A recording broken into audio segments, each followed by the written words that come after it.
नारे उड़ा सके ना उड़ा सके, गंदी और घटिया अफवाहें जरूर उड़ा सकते हैं। सीज फायर हुआ था, चाइना की तरफ तो किसी की तवज्जो ही नहीं जाएगी। सूफिया कुरैशी, आप तो कुछ खुदा का खौफ करें।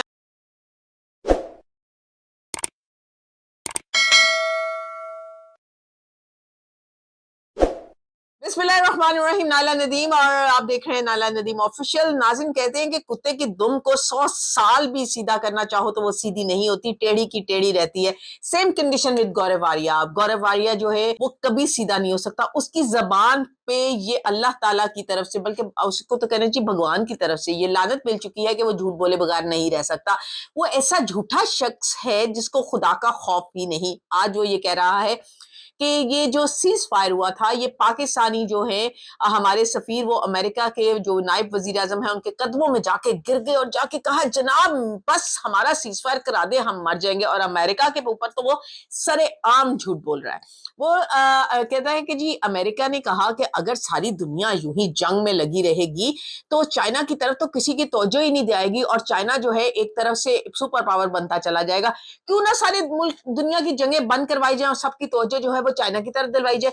इस वजह से उन्होंने ये जंग जो है सीज फायर करवाया। इंडिया का तो कोई रोल ही नहीं था। इंडिया तो वो कर रहा था, पाकिस्तान में तबाही मचा रहा था। हाय हम डर गए, हम तो डर गए।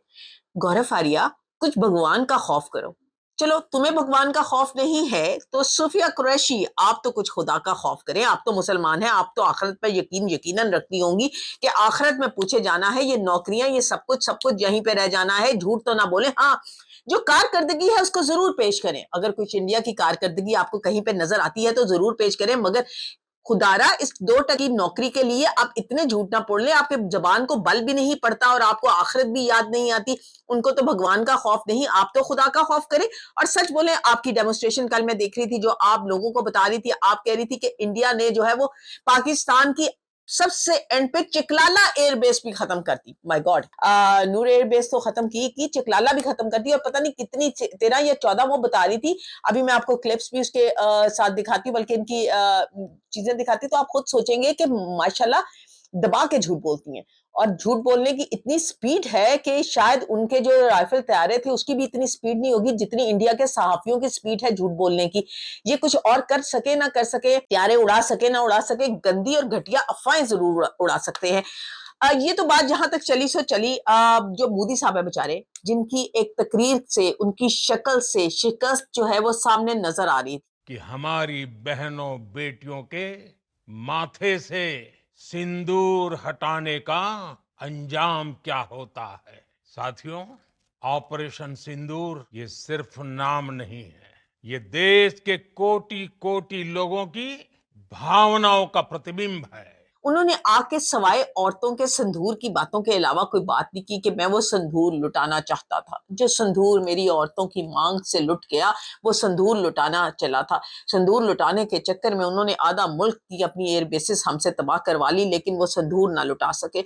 इतने दुखी अंदाज में वही है ना ये मोदी, जो चीख चीख के कहता था कि पाकिस्तान को सबक सिखाऊंगा, पाकिस्तान को घुटनों बल नाच कराऊंगा। और आज वो अपनी औरतों के संदूरों की कस्में दे रहा है और अपनी औरतों की सिर्फ संदूर की बात कर रहा है। ये वो है जो मार्का हक जब खत्म हुआ है, जिसको मार्का हक हम कह रहे हैं, तो हम हक पर हैं। हमारे शोहदा को हम सलाम पेश करते हैं मार्का हक के एंड पे। जितने भी 40 लोगों की शहादतें हुई उन सबको हम सलाम पेश करते हैं। उनका खून रायगा नहीं जाएगा। पाकिस्तान ने आजादी की तरफ एक कदम रख दिया है। ये आजादी पाकिस्तान के ने जो मुंह तोड़ जवाब दिया है इंडिया को, वहां से शुरू होकर कश्मीर तक और कश्मीर से फिर फलस्तीन तक जाएगी इंशाल्लाह। बात करें हम कभी अमेरिका के इवन के उनके लास्ट प्रेसिडेंट से लेकर आज तक कभी मुंह से कश्मीर का वर्ड नहीं निकला था, तो आज भी खुद सऊदी अरब में खड़े होके ट्रंप ने ये बात कह दी कि इस खित्ते की जो अमन है वो सिर्फ इसी में है कि कश्मीर का मसला हल किया जाए। ये वो बात थी जो पाकिस्तान हर प्लेटफॉर्म पर कहता था कि इस खित्ते में तब अमन होगा जब कश्मीर का मसला हल होगा। और आज पाकिस्तान कामयाब हो गया है सफारती सतह के ऊपर ये बात अपनी सुपर पावर के मुंह से कहलवाने पर कि यह अमन इस खित्ते में तब आएगा जब कश्मीर का मसला हल होगा। तो पाकिस्तान की फजाइया ने, फौज ने, बड़ी फौज ने ये साबित कर दिया है कि हम आपको उस मुकाम पर ले आए हैं कि आज अब सब ये कह रहे हैं कि पाकिस्तान जो कहता था वो सही कहता था कि अमन इसी में है कि कश्मीर का मसला हल करो।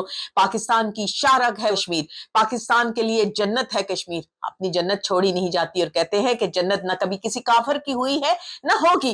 तो आज हम कश्मीर के इस पॉइंट पे खड़े हैं कि मैं आपको मुबारकबाद पेश करती हूँ कि आने वाले दिनों में इंशाल्लाह कश्मीर पाकिस्तान का हिस्सा होगा। खुदा हाफिज। ये वीडियो और इस किस्म की और वीडियोस देखना चाहते हैं तो हमारे चैनल को सब्सक्राइब करें और बेल आइकॉन के बटन को प्रेस कीजिए ताकि बर वक्त आपको वीडियोस मिल सके।